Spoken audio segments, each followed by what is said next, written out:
Hi friends, you are in a Rome, we like a Rome అని అంటారు కదా. అందుకే మా ఊరు గుజరాత్ వచ్చాం కాబట్టి గుజరాత్ వల్ల తయారయ్యాం. ఓకేనా? సో ఇప్పుడు మనం పటేల్ గారి విగ్రహం దగ్గరికి వచ్చాం. అది పటేల్ గారి విగ్రహం ఇక్కడ నుంచి చాలా దూరంగా ఉంది. బాగుంది. 6 km డిస్టెన్స్ ఉంది. ఇక్కడ నుంచి కూడా అది క్లియర్ గా కనిపిస్తుంది. చూద్దాం, వెళ్దాం అక్కడికి, దగ్గరికి వెళ్ళి ఇంకా మీకు మరిన్ని దానికి సంబంధించిన విషయాలు తెలుసుకొని. ఇక్కడ నర్మదా రివర్ కూడా ఉంది, అక్కడ సర్దార్ సరోవర్ డ్యామ్ కూడా ఉంది. చూడడం చేయడం అంతా ఓకే. ఒక స్పాట్ కి మధ్యలో వచ్చే జర్నీలో ఉన్న ఏ కష్ట నష్టాలు ఉంటాయి కదా, అవి మీకు డీటెయిల్ గా దారి మధ్యలో ఎక్స్ప్లెయిన్ చేసుకుంటూ వెళ్తాం. ఓకేనా ఫ్రెండ్స్? మొత్తానికి కార్ పార్క్ చేసి మేము బయలుదేరాం. ఇప్పుడు ఈ విజువల్స్ అన్ని మేము బస్సులోంచి తీస్తున్నాం. ఎలక్ట్రిక్ బస్ నుంచి చాలా బస్సులు ఉన్నాయి, నెంబర్ ఆఫ్ బస్సులు. ఆ బస్సులోంచి అలా ప్రొవైడ్ చేస్తూ వచ్చారు. ఇక్కడ నుంచి మనం మెయిన్ బస్ స్టాప్ అనేది మనం వెళ్తాం అనమాట. అక్కడి నుంచి మిగతా యాక్సెస్ అనేది ఏమనేది మనకి ఐడియా వస్తుంది.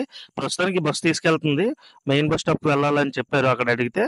సో మనం మెయిన్ బస్ స్టాప్ కి వెళ్ళిపోయి అక్కడి నుంచి మిగతా డీటెయిల్స్ అనేది మనం డిస్కస్ చేద్దాం. ఇదే బస్ స్టాప్. మా వాళ్ళు ఆల్రెడీ బస్ కోసం వెయిట్ చేస్తున్నారు. ఇక్కడ అన్ని వెహికల్స్ ఇంకా అలౌ చేయట్లేదు. ఇంకా ఇక్కడ 5 km దూరంలో ఆపేశారు. అక్కడ ఎలక్ట్రిక్ బస్సులు వేశారు. ఆ బస్ ఎక్కి స్టాచ్యూ దాకా వెళ్ళాలి. So main bus stop reach అయిన తర్వాత స్టాచ్యూ విజిట్ కి టికెట్స్ ఉన్నాయి. ఆ టికెట్ తీసుకోవడానికి మా వాళ్ళు వెళ్ళారు. డిఫరెంట్ ప్యాకేజెస్ ఉన్నాయి, అవన్నీ మీకు రన్నింగ్ లో చెప్తాను. సో టికెట్స్ అయితే తీసుకోవడం జరిగింది. తీసుకున్న తర్వాత బయటికి వచ్చేసాము. ఇక్కడ మొత్తం దానికి సంబంధించిన రూట్ మ్యాప్ మొత్తం కూడా ఇక్కడ ఇచ్చారు. ఆ మ్యాప్ చూస్తున్నాం మేము, ఎలా ఉండాలి, ఎక్కడెక్కడికి వెళ్ళాలి, ఏమేమి చూడాలి. దగ్గర 30-40 ప్లేసెస్ ఉన్నాయి. కానీ మేము అప్పటికే లేట్ అయిపోయింది వెళ్ళడానికి. మాకు అంత టైం లేదు కాబట్టి ముందు అర్జెంట్గా మెయిన్ స్టాచ్యూ చూద్దాము, టైం ఉంటే మిగిలినవి చూద్దాము అని చెప్పి ప్లాన్ చేసుకుంటున్నాము. మా వాళ్ళు అందుకే సీరియస్గా ఒక 5 నిమిషాలు వేస్ట్ అయినా సరే ఇంపార్టెంట్ అయితేనే చూద్దాం అని చెప్పి స్టడీ చేశారు. ఓకే, అక్కడి నుంచి ఇంకా బస్కి బయలుదేరిపోయాము. బస్ స్టాప్లోకి ఎంటర్ అయ్యాము. మీకు బస్ ఎక్కి డైరెక్ట్ గా స్టాచ్యూ దగ్గరికి బయలుదేరిపోతున్నాం. ఇప్పుడు ఇవే ఆ వెహికల్స్ చాలా చాలా క్లాస్ గా ఉన్నాయి. ప్రతి వెహికల్ కూడా అన్ని కంప్లీట్ ఫ్రీ అనమాట. మనకి అసలు ఎన్నిసార్లు వెళ్ళినా ఎన్నిసార్లు వచ్చినా కంప్లీట్ ఫ్రీ. అలా అని చెప్పి ఓవర్ క్రౌడెడ్ ఏముండదు, లిమిటెడ్ సీట్స్. కరెక్ట్గా సీట్స్ ఫిల్ అయితే బస్ మూవ్ అయిపోతుంది. అండ్ బస్సు వెళ్ళిన వెంటనే కూడా ఇంకో బస్సు వస్తుంది. ఇక్కడ లేడీస్ అందరికీ జీవనోపాధి కల్పించడానికి వాళ్ళందరికీ సబ్సిడీ మీద వెహికల్స్ ఇచ్చారు, రెంట్కి వెహికల్స్ ఇచ్చారు అనమాట. బాయ్స్ మొత్తానికి స్పాట్ దగ్గరకు వచ్చాం, బస్ దిగేసాం. అప్పుడు బాగా ఆకలి వేయడం వల్ల మనకి 2 ఫుడ్ ట్రక్లు కనిపించాయి. సరే ఇంక ఇలాగైతే పని అవ్వదు, అర్జెంట్గా ఏదైనా తింటేనే కానీ మనశాంతికి అయితే చూడలేదని చెప్పి నేను మా వాళ్ళకి చెప్తున్నాను, మోటివేట్ చేస్తున్నాను మెల్లిగానే. మా వాళ్ళే ముందు చూసేద్దాం అంటున్నారు. అంటే వాళ్ళు అనడానికి కూడా ఒక కారణం ఉంది. ఆల్రెడీ కొంచెం మబ్బులే వేసి వర్షం వచ్చేలా ఉంది.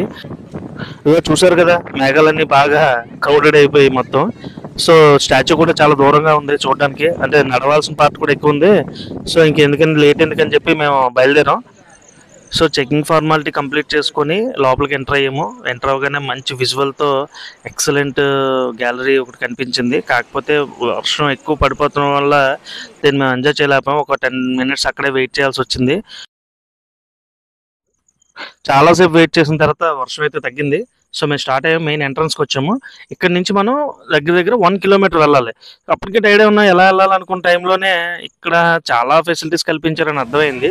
అన్ని ఏజ్ గ్రూప్ వాళ్ళకి ఇబ్బంది లేకుండా. చూసారా ఇప్పుడు ఇది డైరెక్ట్ ఎస్కలేటర్ అనమాట, ల్యాండ్ టు ల్యాండ్ అనమాట. పై ఫ్లోర్కి వెళ్ళవలసిన లేదు. అక్కడి నుంచి చూడండి బాస్, ఇది ఒక ఇంజనీరింగ్ అద్భుతం. ఎంత పెద్ద విగ్రహం ఉందో చూడండి. మనం ఇంత దూరం నుంచి అయితే దాన్ని చూడగలం, దగ్గరికి వెళ్తే అసలు చూడలేము. ఇప్పుడు బేస్మెంట్లో ఉన్న గ్యాలరీలోకి ఎంటర్ అయ్యాము. ఎంట్రన్స్లోనే ఆయన హెడ్ విగ్రహం, చాలా స్కల్ప్చర్ చాలా బాగుంది. అది చూసుకున్నాము. గ్యాలరీ మొత్తం చాలా బాగుంది. ఆయన సంబంధించిన హిస్టరీ, ఇండియాకి సంబంధించినవి, ఒక థియేటరు, ఇవన్నీ కూడా వాళ్ళు పెట్టారు. సో మాకు ఇచ్చిన టైం తక్కువ ఉంది కాబట్టి, లేట్ అయింది కాబట్టి డైరెక్ట్గా ముందు లిఫ్ట్ ద్వారా పైకి వెళ్ళి ఆ విగ్రహాన్ని చూసి కిందకు వచ్చి మాట్లాడదాం అనుకున్నాం. లిఫ్ట్లో వాళ్ళందరూ విగ్రహాలు పెట్టారు. ఇది పైకి వెళ్ళిన తర్వాత ఆయన చెస్ట్లోంచి నర్మదా డ్యామ్ చూడడానికి ఉన్న స్పాట్. ఇది చాలా బాగుంది. కాకపోతే నాకు చిన్న మైనస్ ఏమనిపించింది అంటే, గ్రిల్స్ సెక్యూరిటీ పర్పస్ దేనికో చిన్నవి చేసేయడం వల్ల చూసేటప్పుడు ఎక్కువ గ్రిల్సే కనిపించినాయి. అది డ్యాము మీకు చెప్పాను కదా, క్లోజప్లోంచి తీసాము. అంత బాగుంది. యాక్చువల్గా మేము ఎండాకాలంలో వెళ్ళాం కదా, వర్షాకాలంలో వెళ్తే ఇంకా బాగుండేదేమో. గేట్లు పెట్టిక వర్షం కొంచెం వాటర్ అది కొంచెం తక్కువ వచ్చింది. ఇది ఏంటంటే లోపల మనకి కన్స్ట్రక్ట్ చేశారు కదా, దానికి వాడిన స్టీలు, ఆ bolt and nut and bolt and system అంతా ఏ విధంగా ఉన్నదనేది లోపల నుంచి మనకి ఒక గ్లాస్ వ్యూ ద్వారా చూపించడానికి వీళ్ళు ప్రయత్నించారు. కానీ ఇది చూస్తే వాళ్ళ కష్టం నిజంగా అద్భుతం అనిపించింది. మీకు ఇదివరకు చెప్పాను కదా, అదే లిఫ్ట్లో యువతల వైపు ఇది ఎలా కన్స్ట్రక్ట్ చేశారనేది మనకి చెప్పారనమాట. లిఫ్ట్లో ఒకవైపు ఏమో ఎత్తైన విగ్రహాల లిస్టు, ఒకవైపు ఏమో దీని కన్స్ట్రక్షన్ డీటెయిల్స్ ఇచ్చారు. ఇది బ్యాక్ సైడ్ అనమాట, బ్యాక్ సైడ్ వ్యూ. ఇది ఆ లోపల మొత్తం. సో మళ్ళీ అదంతా చూసుకొని మళ్ళీ మేము కిందకు వచ్చేసాము గ్యాలరీలోకి. గ్యాలరీలో కొన్ని ఇన్ఫర్మేషన్ ఇచ్చారు మన ఇండియాకి సంబంధించినవి. ఈయన ఉక్కు మనిషిగా ఎందుకు అయ్యారు, ఈయన ఎంత కష్టపడి మన ఇండియా అంతటిని కలిపారు, అన్ని సంస్థానాలని మొత్తం అవన్నీ పెట్టారు. ఇందులో ఒక చిన్న థియేటర్ కూడా ఉంది. ఆ థియేటర్లో మన ఇండియా స్ట్రగుల్ అంతా కూడా ఈయన కృషి మొత్తం రెండు కలిపి ప్లే చేస్తూ ఉంటారు. నెక్స్ట్ ఒక కార్నర్లో మొత్తం ఈ విగ్రహాన్ని మొత్తం ఐరన్ స్టీల్తో నిర్మించారని మీకు తెలుసు కదా. దీనికి ఏం చేశారంటే మన ఇండియాలో ఉన్న అందరి దగ్గర నుంచి, అన్ని రకాల శ్రామికుల దగ్గర నుంచి కలెక్ట్ చేశారనమాట ఐరన్ అదిని. అందులో కొన్ని కూడా ఒక పక్కనే డిస్ప్లే చేశారు.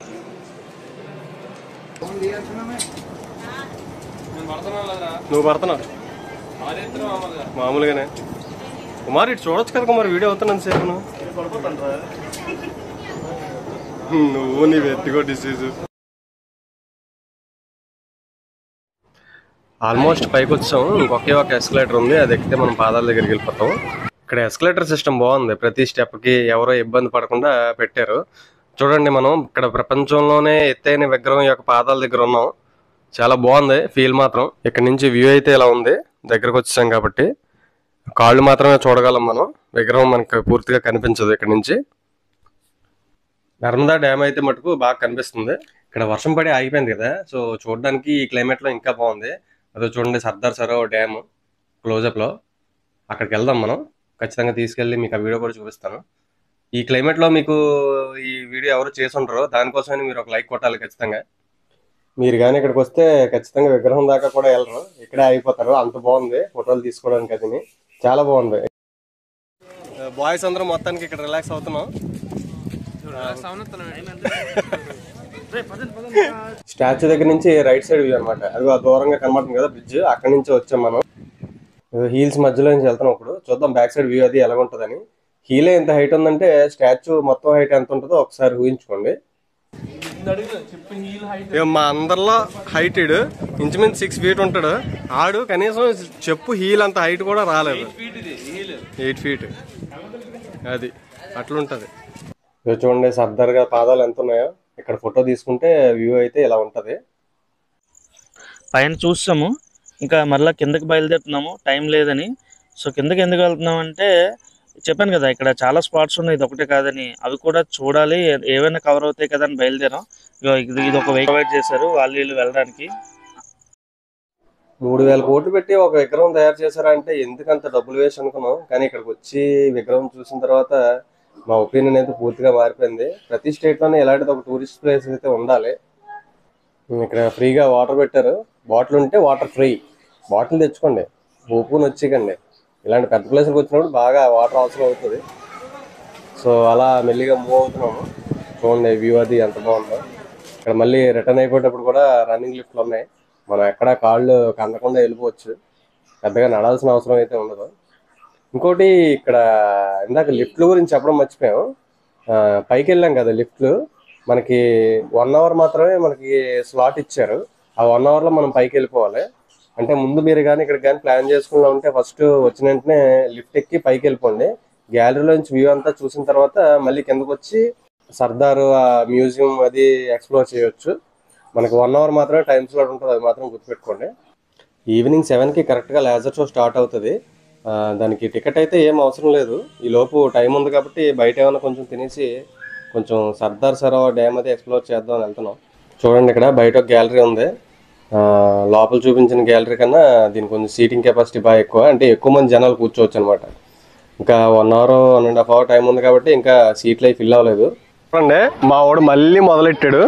ఇంక ఇదే పని మీద ఉన్నాడు, వచ్చిన దగ్గర నుంచి ఏది పడితే తినేస్తున్నాడు. ఇంకా అది ఇది లేదు, ముందు సర్దార్ గారి దగ్గరికి వచ్చాము ఏదో ఒకటి చెయ్యాలని లేదు, ముందు సర్దార్ గారి దగ్గర ఏం దొరుకుతుందో అది తినేయాలి. ఏం లేదు బాస్, వీళ్ళు ఏంటంటే నాకు అది Food కావాలి ఇది కావాలి ఇది కాదు, కోరికలు ఎక్కువైపోయి వీళ్ళకి. దేవైపోయారు దెబ్బైపోయారు, ఏం దొరకలేదు. మన అలా కాదు, ఏది ఉంటే అది దేంతో పడితే అంత. ఏది ఉంటే అది కాదు, ఏది పడితే అది. హాయ్ బాయ్స్, ఇప్పుడు నర్మదా డ్యామ్ వ్యూ పాయింట్ కి వచ్చాము. బ్యాడ్లకి ఏంటంటే పీక్ సమ్మర్ లో వచ్చాం కదా, వాటర్ ఏం లేదు. కానీ ఈ రోజు క్లైమేట్ మాత్రం చాలా బాగా సపోర్ట్ చేసింది. మేము రాగానే రెయిన్, చూడడానికి కూడా చాలా డ్యామ్ దగ్గర నుంచి కూడా చాలా బాగుంది. 30 గేట్లు ఉన్నాయి. 30 గేట్స్ ఉన్నాయి. లెక్క చూడరా. సరే ఇప్పుడు మీకు సమ్మర్ లో వచ్చాం కాబట్టి ఇలా ఉంది. అదే రైనీ సీజన్ లో డ్యామ్ గేట్లు ఓపెన్ చేసినప్పుడు కానీ ఈ డ్యామ్ చూస్తే ఆ వ్యూ వేరు. అదో చూడండి, అవతల క్యాక్టస్ గార్డెన్ ఉంది. ఇది గ్లో గార్డెన్ అన్నమాట.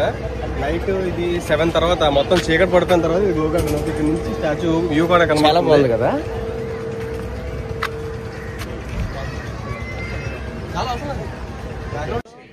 ఓకే, టైం ఆల్మోస్ట్ 7 అవుతుంది. మళ్ళీ ఇక్కడికి వచ్చేసాము లేజర్ షో చూడడానికి. జనాలు అందరూ బాగా పోగయ్యారు, అసలు ఖాళీ లేదు. ఇంక ఇది అయిపోయిన తర్వాత మళ్ళీ గ్లో గార్డెన్ చూసుకోవాలి. అది చూసుకున్నాక ఇంకా టూర్ ఎండ్ అయిపోయినట్టు, నైట్ అయిపోయింది. ఏదో చూడండి, షో అయిపోయిన వెంటనే మళ్ళీ పికప్ చేసుకుని ఎవరిని అక్కడ డ్రాప్ చేసేయడానికి బస్సులు కూడా అన్ని రెడీగా పార్క్ చేసి ఉంచారు. చూడాలి మరి ఎంతసేపు పడుతుంది అనేది. ఇంకా 5 minutes అయితే ఉంది. అదిగో చూడండి, లేజర్ షో అయితే స్టార్ట్ అయిపోయింది. బయట గ్యాలరీ నుంచి కొంచెం డల్గా కనిపిస్తున్నట్టుంది పిక్చర్. మీకు ఇందాక లోపల ఇంకో గ్యాలరీ చూపించాను కదా, తక్కువ సీటింగ్ కెపాసిటీ ఉందని. మీరు కానీ ఇక్కడ కానీ ప్లాన్ చేసుకున్నట్టయితే అక్కడి నుంచే లేజర్ షో చూడడానికి ప్లాన్ చేసుకోండి.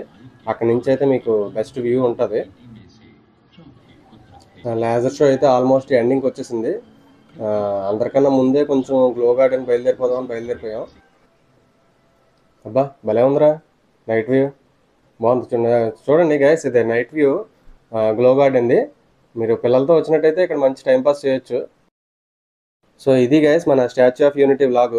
ఎలా ఉందో కింద కామెంట్ చేయండి. లైక్, షేర్, సబ్స్క్రైబ్ మాత్రం చేయడం మర్చిపోకండి. మరో ఇంట్రెస్టింగ్ వీడియోతో మళ్ళీ మీ ముందుకు వస్తాం. అంతవరకు బాయ్.